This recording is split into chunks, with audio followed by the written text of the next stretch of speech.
Okay, so you may have to help me out. If I say something wrong, tell me, okay? When's the last time you were here?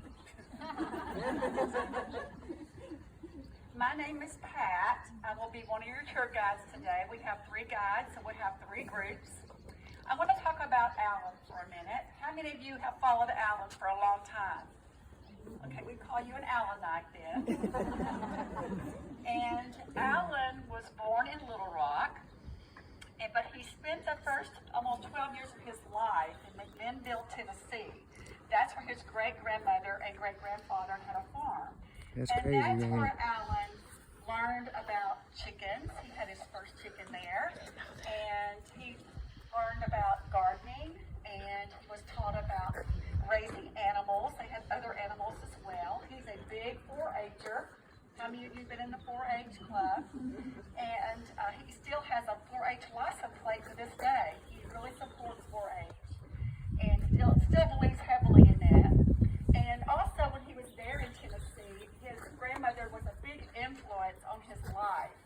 She told him that the P for P. Allen Smith stood for potential. And so he has very much lived up to that.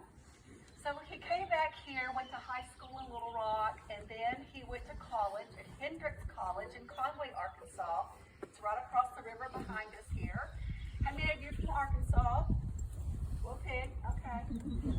And then he went on to Manchester, England, where he studied English garden design. So a lot of the gardens and things you see today he was influenced by those things. And you'll see a lot of that in his home and the grounds today you're going to see. From there, Alan went and did some spots on the Weather Channel back in the day.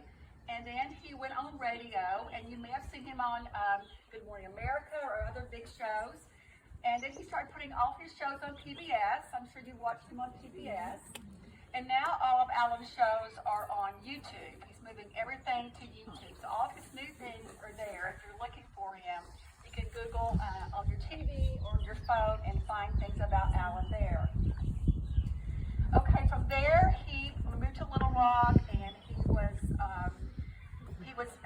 had a home there, a small cottage in Little Rock that he had in the historic district. He just sold that.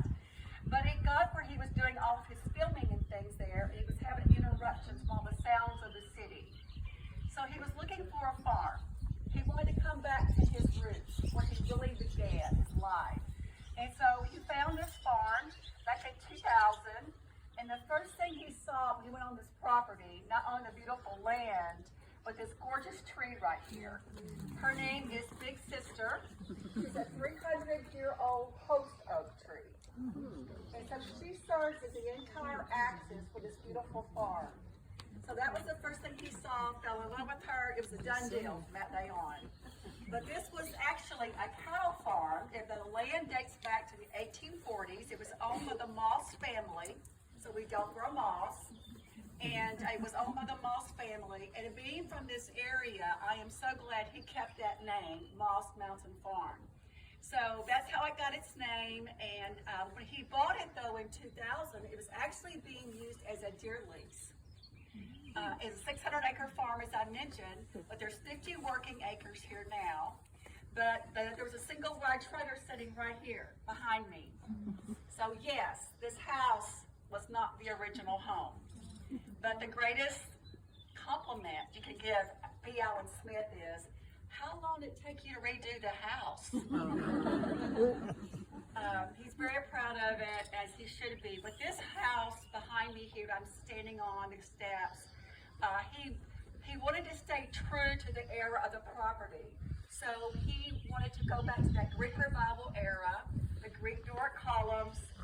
The house was built as eco-friendly as it could be for the time it was built in. It started in 2007, finished in 2008. And the inside walls are actually insulated with shredded blue jeans, not blue cheese.